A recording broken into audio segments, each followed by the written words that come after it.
Good morning students. स्वागत है आप सभी का हमारे चैनल स्टडी विद अभिमान में। तो आज मैं आपके लिए यूपी बोर्ड एग्ज़ाम 2021 के लिए क्लास 10th के लिए सोशल साइंस का न्यू सिलेबस लेकर आई हूं। तो अगर अभी तक आपने हमारे चैनल स्टडी विद अभिमान को सब्सक्राइब नहीं किया है तो चैनल को सब्सक्राइब कर लीजिए और बेल आइकन पर क्लिक कर लीजिए। तो चलिए फिर आज की इस वीडियो को स्टार्ट करते हैं। तो वीडियो को स्टार्ट करने से पहले मैं आपको यहाँ पर कुछ चीज़ें बता देती हूँ। तो जो आपका 10th क्लास का जितना भी सब्जेक्ट है, सारे सब्जेक्ट की प्रिपरेशन आपको इस चैनल पर कराई जाएगी, वो भी एकदम फ्री में। आपको क्या करना है, आपको बस चैनल को सब्सक्राइब कर लेना है बस। और यहाँ पर आपके जितने भी सब्जेक्ट हैं 10th क्लास के, सभी सब्जेक्ट की प्रिपरेशन यहाँ पे आपको कराई जाएगी। चाहे वो आपका साइंस हो, मैथ हो, इंग्लिश हो, हिंदी हो, सारे सब्जेक्ट की आपकी प्रिपरेशन यहाँ पर कराई जाएगी। और जो आपके सब्जेक्ट हैं मैथ्स वगैरह हैं, उसकी प्रिपरेशन जो है बहुत अच्छे से कराई जाएगी, एकदम बेसिक लेवल से आपकी यहाँ पर प्रिपरेशन कराई जाएगी। तो आपको चैनल को सब्सक्राइब कर लेना है। और आपका जो क्लासेस हैं, आपकी हिंदी और इंग्लिश की क्लासेस जो हैं वो यहाँ पर ऑलरेडी चल रही हैं। तो अगर आपने चैनल को सब्सक्राइब नहीं किया है तो आप चैनल को सब्सक्राइब कर लीजिए। और अगर आपने वो क्लासेस ना देखी हो तो आप चैनल पर जाकर उन वीडियोस को देख सकते हैं। आपके यहाँ पर हिंदी और इंग्लिश की क्लासेस जो हैं वो ऑलरेडी चल रही हैं। इसके अलावा जो आपके बाकी के सब्जेक्ट यहाँ पर बच रहे हैं तो उसकी भी क्लासेस जो हैं वो जल्दी ही स्टार्ट कर दी जाएंगी। बस आपको चैनल को सब्सक्राइब कर लेना है। तो आज की इस वीडियो में आपसे डिस्कस करने वाली हूँ आपके सोशल साइंस के सिलेबस के बारे में। इससे पहले मैंने आपके हिंदी, इंग्लिश, साइंस, मैथ्स, इन सब के सिलेबस जो हैं ऑलरेडी शेयर कर दिए हैं। अगर आपने वो वीडियो ना देखी हो तो आप चैनल पर जाकर उस वीडियो को देख सकते हैं। तो चलिए फिर आज के इस वीडियो को हम स्टार्ट करते हैं। तो आज की इस वीडियो में मैं आपको बताने वाली हूँ आपके सोशल साइंस के सिलेबस के बारे में कि इसमें से आपके कौन कौन से लेसन जो है वो हटा दिए गए हैं और अब आपको कौन कौन से लेसन यहाँ पर पढ़ने हैं। तो जैसा कि आप यहाँ पर देख ही पा रहे हैं, आपका जो ये आपके जितने भी सब्जेक्ट हैं 10th क्लास के, उसमें सभी सब्जेक्ट में जो है वो 30% की कमी कर दी गई है। तो यहाँ पर जो आपका ये डिसीजन क्यों लिया गया है, ये आपका लिया गया है कोविड-19 के कारण। तो ये सब आप तो जानते ही होंगे, आप सबको पता ही होगा। तो यहाँ पर हम आप डिस्कस करने वाले हैं आपके सोशल साइंस के सिलेबस के बारे में। सबसे पहले यहाँ पर हम ये बताएंगे आपको कि आपके जो सोशल साइंस का जो आपका सब्जेक्ट है, इसमें से आपके कौन कौन से चैप्टर हटा दिए गए हैं। सबसे पहले हम ये डिस्कस करेंगे, फिर इसके बाद हम डिस्कस करेंगे कौन कौन से लेसन जो है वो आपको पढ़ने हैं। तो सबसे पहले हम यहाँ पर ये डिस्कस कर लेते हैं कि आपके सिलेबस से जो है वो क्या क्या चीज़ें हटाई गई हैं। तो सबसे पहले आपका यहाँ पे आ जाता है, यहाँ पे जैसे कि लिखा है, आप देख पा रहे होंगे, यहाँ पे लिखा हुआ इतिहास के अंश। तो जो आपका हिस्ट्री का सेक्शन है उसमें से कौन कौन से लेसन यहाँ पर हटाए गए हैं, सबसे पहले हम ये डिस्कस यहाँ पर करेंगे। तो जब आपका जो हिस्ट्री है उसमें से आपका जो यूनिट फर्स्ट है, जो कि है आपका भारत एवं समकालीन विश्व, ये आपका हिस्ट्री की फर्स्ट यूनिट है। तो इसमें से आपके कौन कौन से चैप्टर, इसमें आपके कई सारे चैप्टर हैं। तो जिसमें आपका 4th चैप्टर है जो कि है औद्योगिकरण का युग। तो ये आपका 4th चैप्टर है हिस्ट्री में आपका। तो ये जो आपका चैप्टर है ये आपका हटा दिया गया। तो इसमें आपके जो भी टॉपिक हैं, जैसे कि आपका है औद्योगिक क्रांति से पहले एवं औद्योगिक परिवर्तन की गति, ये आपका जो टॉपिक है ये आपका हटा दिया गया है। और इसके बाद आपका इसमें टॉपिक है उपनिवेशों में औद्योगिकरण।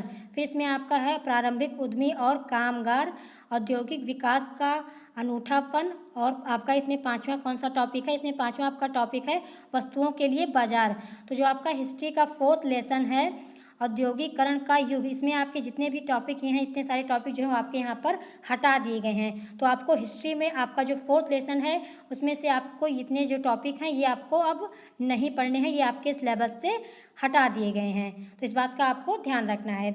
इसके बाद आपका आ जाता है, इसमें आपका आ जाता है कौन सा लेसन, इसमें आपका आ जाता है लेसन मुद्रण, संस्कृति और आधुनिक विश्व।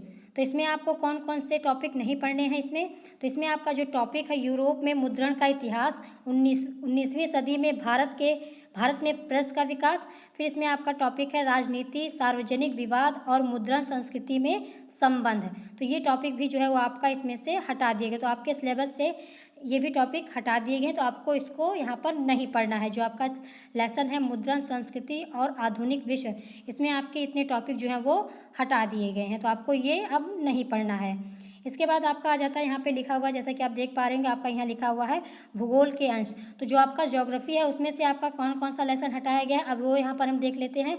तो जो इसमें आपका लेसन है, इसमें आपका विनिर्माण उद्योग, यहाँ पर जैसा कि आप देख पा रहे हैं यहाँ पे लिखा भी हुआ है, क्या लिखा हुआ है आपका यहाँ पर, आपका यहाँ पे लिखा हुआ है विनिर्माण उद्योग। तो इसमें आपके कई सारे टॉपिक जो हैं वो हटा दिए गए हैं। तो इसमें आपका लिखा भी हुआ है कि जो आपका ये लिखा हुआ है, ये सारे जो आपके टॉपिक है यहाँ पर हटा दिए गए। तो आपको अब यहाँ पर ये सारे टॉपिक नहीं पढ़ने हैं, तो इस बात का आपको ध्यान रखना है। ये जो आपका ज्योग्राफी का जो आपका लेसन है विनिर्माण उद्योग, ये आपका हटा दिया गया है आपके सिलेबस से। अब आपको इसके बारे में नहीं पढ़ना है।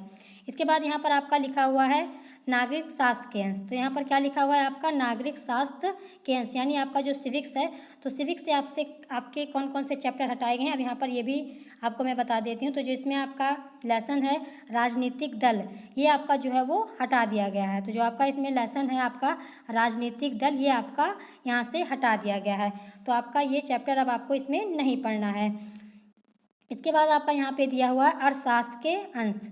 तो इसमें आपका कौन कौन सा लेसन हटाया गया है, जो आपका यहाँ पे लिखा हुआ है आपका अर्थशास्त्र के अंश। तो इसमें आपका जो लेसन है मुद्रा तथा साख, तो ये लेसन जो है वो आपका हटा दिया गया। इस लेसन के बारे में आपको कुछ भी नहीं पढ़ना। तो जो आपका ये लेसन है आपका जो अर्थशास्त्र का जो सेक्शन है, इकोनॉमिक्स का जो सेक्शन है, उसमें जो आपका लेसन है मुद्रा और साख, ये आपका हटा दिए गए। अब आपको इस लेसन को नहीं पढ़ना है। तो यहाँ पर मैंने आपको बता दिया है जो आपको लेसन आपके सोशल साइंस में नहीं पढ़ने हैं वो सारे मैंने आपको यहाँ पर बता दिए। तो इतने जितने भी आपके यहाँ पर लिखे हुए ये सारे लेसन आपको नहीं पढ़ने हैं। तो जब आपकी क्लासेस मैं स्टार्ट करूँगी तो वहाँ पर हम अच्छे से डिटेल में पढ़ेंगे। आपको यहाँ पर टेंशन लेने की ज़रूरत नहीं है कि जैसे बहुत सारे बच्चे हैं जो वो इस सिलेबस को देखकर कन्फ्यूज़ हो जाते हैं, उनको समझ में नहीं आ रहा है कि इसमें से क्या पढ़ना है क्या नहीं।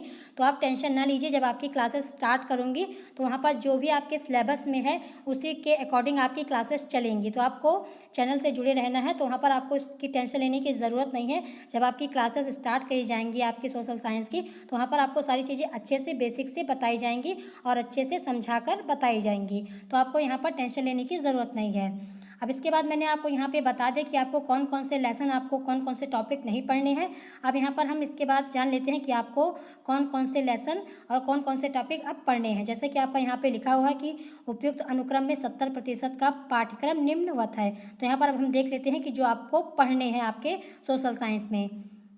तो यहाँ पर आपका इतने से टॉपिक से आपके जो है वो आपका इतना लेसन यहाँ पे लिखा हुआ है, आप देख पा रहे हैं। तो चलिए हम देख लेते हैं यहाँ पर कि आपको अब क्या क्या चीज़ें पढ़नी हैं। तो यहाँ पर आपका लिखा हुआ है कि यूनिट फर्स्ट हिस्ट्री का जो आपका सेक्शन है, इसमें आपका लेसन है जो आपकी यूनिट है कौन सी है, भारत और समकालीन विश्व। तो इसमें आपको कौन कौन से आपके इसमें चैप्टर हैं। तो इसमें आपका जो फर्स्ट चैप्टर है घटनाएँ और प्रतिक्रियाएँ, जैसा कि यहाँ पर आपका लिखा हुआ है घटनाएँ और प्रतिक्रियाएँ। तो इसमें आपका जो लेसन है आपका यूरोप में राष्ट्रवाद का उदय, ये आपको पढ़ना है। तो जब आपकी क्लासेस मैं स्टार्ट करूँगी तो वहाँ पर इस टॉपिक के बारे में हम अच्छे से डिटेल में पढ़ेंगे। तो आपको टेंशन लेने की ज़रूरत नहीं है। तो इसमें आपके कई सारे टॉपिक हैं। जो आपका लेसन है यूरोप में राष्ट्रवाद का उदय, इसमें आपके कई सारे टॉपिक हैं। जैसे कि आपका यहाँ पर लिखा हुआ है कि 1830 ईस्वी के बाद यूरोप में राष्ट्रवाद का उदय। फिर आपका यहाँ पे लिखा हुआ है जोसेफ मेजनी आदि के विचार। फिर इसके बाद आपका इसमें लिखा हुआ है थर्ड आपका लिखा हुआ है पोलैंड, हंगरी, इटली, जर्मनी और ग्रीस आंदोलन की सामान्य विशेषताएं। तो जब आपकी मैं क्लासेस स्टार्ट करूँगी तो वहाँ पर इन सारे टॉपिक को हम अच्छे से डिटेल में पढ़ेंगे। तो ये आपका जो सिलेबस है, आपके सिलेबस में ये सारी चीज़ें आपको यहाँ पर पढ़नी है। इसके बाद आपका इसमें आ जाता है भारत में राष्ट्रवाद। तो ये आपका सेकंड लेसन है। तो इस लेसन में आपको कौन कौन से टॉपिक पढ़ने हैं। इस लेसन में आपको यहाँ पर जो आपके यहाँ पर लिखे हुए 5 टॉपिक, ये टॉपिक आपको यहाँ पर पढ़नी है। तो इसमें आपका कौन कौन सा टॉपिक है, जैसे कि प्रथम विश्व युद्ध का प्रभाव, खिलाफत, असहयोग एवं विभिन्न आंदोलनों के मध्य विचारधाराएं। तो जितने भी आपके आंदोलन हुए हैं उन सब के बारे में यहाँ पर आपको पढ़ना है। और जो आपके विश्व युद्ध वगैरह हुए थे उसके बारे में यहाँ पर आपको पढ़ना है। तो जब आपकी क्लासेस में लूँगी तो वहाँ पर इन सारी चीज़ों को हम डिटेल में पढ़ेंगे। इसके बाद आपका सेकंड दिया है नमक सत्याग्रह फिर आपका इसमें थर्ड दिया है जनजातियों, श्रमिकों एवं किसानों के आंदोलन, सविनय अवज्ञा आंदोलन की सीमाएं, और आपका इसमें लास्ट में लिखा हुआ है सामूहिक अपनत्व की भावना। तो ये सारे टॉपिक आपको इस लेसन के अंदर पढ़ने हैं, जो आपका है भारत में राष्ट्रवाद। इसके बाद आपका आ जाता है खंड 2। तो आपका जो खंड 2 यहाँ पर लिखा हुआ, इसमें आपका कौन सा, इसमें आपका है जीविका, अर्थव्यवस्था एवं समाज। तो इसमें आपके कौन कौन से लेसन आपको यहाँ पर पढ़ने हैं। तो जो इसमें आपका लेसन फर्स्ट है, इसमें आपका जो है भूमंडलीकृत विश्व का बनना। तो ये आपका लेसन, इसमें आपको कौन कौन से टॉपिक पढ़ने हैं। इसमें आपको पढ़ना है जो आपका टॉपिक है पूर्व आधुनिक विश्व, 19वीं शताब्दी विश्व अर्थव्यवस्था। फिर इसमें आपका टॉपिक है महायुद्धों के मध्य अर्थव्यवस्था, आर्थिक महामंदी। फिर इसमें आपका फोर्थ क्या है, फोर्थ आपका इसमें है विश्व अर्थव्यवस्था का पुनर्निर्माण। ये टॉपिक आपको इसमें पढ़ने हैं। इसके बाद आपका इसमें जो आपके मानचित्र के कार्य आ जाते हैं, तो मानचित्र के कार्य में भी आपको ये टॉपिक जो है आपको पढ़ना है, जो आपका हिस्ट्री से है कि भारत का रूपरेखा राजनीतिक मानचित्र आपको यहाँ पर बताना है। इसमें आपको ये सारी चीज़ें दर्शानी है। तो जब आपकी क्लासेस मैं स्टार्ट करूँगी तो वहाँ पर आपको ये टॉपिक भी मैं अच्छे से वहाँ पे पढ़ाऊँगी कि आपको मैपिंग में किस तरह से उसको फिल करना है, क्या क्या चीज़ें आपको वहाँ पर पढ़नी है, सारी चीज़ें वहाँ पर हम अच्छे से पढ़ेंगे जब आपकी क्लासेस स्टार्ट की जाएंगी। तो आप इस चीज़ की टेंशन ना लीजिएगा। तो जब आपकी क्लासेस में स्टार्ट करूँगी तो वहाँ पर ये सारी चीज़ें हम अच्छे से डिटेल में आपका जो मैप होता है उसमें हम पढ़ेंगे। फिर इसके बाद आपका आ जाता है इसमें आपकी जो यूनिट 2 है, जो कि है आपका समकालीन भारत भूगोल यानी ज्योग्राफी। तो इसमें आपको कौन कौन से लेसन पढ़ने हैं, तो इसमें आपका जो लेसन है संसाधन एवं विकास, तो ये लेसन आपको पढ़ना है। इसमें आपके जितने भी टॉपिक है जो आपका यहाँ पे लिखा हुआ, जैसे कि प्राकृतिक एवं मानवीय संसाधन नियोजन की आवश्यकता, प्राकृतिक संसाधन एक संसाधन के रूप में भूमि, तो जितने भी आपके टॉपिक यहाँ पर लिखे हैं सारे आपको यहाँ पर पढ़ने हैं। तो जो आपका लेसन है संसाधन एवं विकास, तो इसमें आपके जितने भी टॉपिक हैं आपको इसमें पढ़ने हैं। फिर इसके बाद आपका सेकंड लेसन आ जाता है, इसमें आपका आ जाता है वन्य एवं वन्यजीव संसाधन। इसमें भी आपका जो ये टॉपिक है ये आपको यहाँ पर पढ़ना है। फिर इसके बाद आपका इसमें थर्ड लेसन आ जाता है, तो थर्ड लेसन आपका इसमें क्या दिया है, इसमें आपका दिया है थर्ड लेसन जल संसाधन। तो जो जल संसाधन का जो आपका लेसन है इसमें भी आपके जितने भी टॉपिक हैं, जैसे कि आपका संसाधन हो गया, वितरण हो गया, उपयोग है, और जो आपकी बहुउद्देशीय परियोजनाएं हैं, ये सारी चीज़ें आपको इसमें पढ़नी है। तो जो आपका इसमें टॉपिक है आपका बहुउद्देशीय योजना, ये आपका एग्जाम के पॉइंट ऑफ व्यू से इंपॉर्टेंट होता है। तो जो आप आपकी क्लासेस में लूँगी तो वहाँ पर ये सारी चीज़ें आपको अच्छे से बताऊँगी। फिर इसके बाद आपका यहाँ पे एक निर्देश दिया हुआ है, आपका यहाँ पे क्या लिखा हुआ है कि जो आपका अध्याय है यानी जो आपका लेसन है वन्य एवं जीव संसाधन एवं जल संसाधन, तो इससे जो आपका ये जो लेसन है, इस लेसन से जो आपके हैं बोर्ड परीक्षा में प्रश्न नहीं पूछे जाएंगे। जो आपका ये लेसन है वन्य एवं जीव संसाधन एवं जल संसाधन, इसमें से आपके बोर्ड परीक्षा में क्वेश्चन नहीं पूछे जाएंगे, लेकिन जो आपका मैप का जो काम होता है, इसमें जो मानचित्र संबंधी जो प्रश्न होते हैं वो आपके इस प्रोजेक्ट में शामिल हैं। जैसा कि यहाँ पर आपका लिखा हुआ है कि परंतु जो मानचित्र संबंधी प्रश्न एवं प्रोजेक्ट से संबंधित कार्य यहाँ पर कराए जाएंगे। तो आपके बोर्ड के जो एग्ज़ाम होते हैं उसमें से जो आपका ये लेसन है वन्य एवं जीव संसाधन एवं जल संसाधन, इसमें से आपके बोर्ड के एग्जाम में प्रश्न तो नहीं पूछे जाएंगे, लेकिन जो आपका मानचित्र वाला पोर्शन है उसमें आपके यहाँ पर क्वेश्चन पूछे जाएंगे। तो जब आपकी क्लासेस में लूँगी तो वहाँ पर ये सारी चीज़ें आपको अच्छे से डिटेल में बताऊँगी, तो आप इसकी टेंशन ना लीजिएगा। फिर इसके बाद आपका इसमें लेसन है कृषि, तो कृषि भी जो आपका लेसन है इसमें भी आपके जितने भी टॉपिक हैं यहाँ पर आपको सारे पढ़ने हैं। आपको कृषि के प्रकार, मुख्य फसलें, ये सारी चीज़ें आपको यहाँ पर पढ़नी है। फिर इसके बाद आपका आ जाता है इसमें नेक्स्ट लेसन आपका इसमें क्या है, इसमें है आपका खनिज तथा ऊर्जा संसाधन। क्या है आपका इसमें खनिज एवं ऊर्जा संसाधन, तो इसमें भी आपके जितने टॉपिक हैं सारे टॉपिक आपको यहाँ पर पढ़ने हैं। फिर इसके बाद आपका नेक्स्ट है इसमें आपका राष्ट्रीय अर्थव्यवस्था की जीवन रेखाएं, तो ये लेसन भी आपको पढ़ना है। और इसमें जो भी टॉपिक है आपके संचार एवं परिवहन के संसाधनों का महत्व, व्यापार तथा पर्यटन, ये आपको यहाँ पर पढ़ना है। जो आपका लेसन है राष्ट्रीय अर्थव्यवस्था की जीवन रेखाएं, तो ये सारी चीज़ें आपको यहाँ पर पढ़नी है। फिर इसके बाद आपका ज्योग्राफी में जो आपका मैपिंग का पोर्शन आ जाता है, तो उसमें भी आपका जो ज्योग्राफी है उसमें आपको बताना होता है कि भारत का रूपरेखा राजनीतिक मानचित्र, तो इसके बारे में भी हम पढ़ेंगे। तो आपका ये भी टॉपिक आपका जो आपके मानचित्र से रिलेटेड है, जो आपके मैप से होता है, वो भी आपका इसमें शामिल है। तो इसकी भी जब हम आपकी क्लासेस लेंगे तो वहाँ पर अच्छे से आपको मैपिंग भरना वगैरह यहाँ पर बताएंगे। तो इसमें आपको ये सब सारी चीज़ें पढ़नी है। फिर इसके बाद आपका आ जाता है इसमें आपका यूनिट 3, जो आपकी यूनिट 3 है इसमें आपका क्या है, इसमें आपका है लोकतांत्रिक राजनीति, और इसमें आपका कौन सा है नागरिक शास्त्र, यानी जो आपका सिविक्स का पोर्शन है वो इसमें आ जाता है। तो इसमें जो आपका लेसन फर्स्ट और सेकंड है, इसमें आपका कौन कौन सा टॉपिक है, इसमें आपका टॉपिक है सत्ता की साझेदारी एवं संघवाद। तो ये टॉपिक आपको इसमें पढ़ना है। जो आपका है इसमें सत्ता की साझेदारी एवं संघवाद, तो ये आपका जो यूनिट 3 है आपकी लोकतांत्रिक राजनीति, यानी कि आपका जो सिविक्स का जो पोर्शन है वो आपको इसमें आपका जो लेसन है फर्स्ट और सेकंड, ये आपको यहाँ पर पढ़ना है। आपका जो है सत्ता की साझेदारी एवं संघवाद, और इसमें जितने भी टॉपिक आपके यहाँ पे लिखे हुए हैं सारे आपको यहाँ पर पढ़ने हैं। इसके बाद आपका आ जाता है लेसन 3, इसमें लेसन आपका 3 क्या है, लोकतंत्र और विविधता, ये आपका लेसन है। तो ये इस लेसन को भी आपको यहाँ पर पढ़ना है। इसमें जितने भी आपके टॉपिक हैं वो भी आपको यहाँ पर पढ़ने हैं। फिर इसके बाद आपका आ जाता है यहाँ पे लिखा हुआ है लेसन 5, जो कि है आपका इसमें क्या है, आपका इसमें लोकप्रिय संघर्ष और आंदोलन। क्या लिखा हुआ है आपका यहाँ पर, आपका यहाँ पे लिखा हुआ है लोकप्रिय संघर्ष और आंदोलन।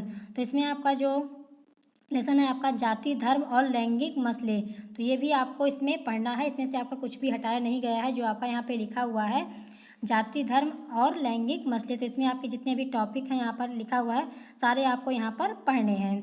इसके बाद आपका आ जाता है लेसन 6। तो लेसन 6 में आपका जो है लोकतंत्र के परिणाम जो आपका टॉपिक है, तो इस टॉपिक को भी आपको यहाँ पे पढ़ना है। तो इसमें जितने भी आपकी चीज़ें दी हैं सारी यहाँ पर आपको पढ़नी है। तो ये आपका लेसन 6 हो जाता है लोकतंत्र के परिणाम।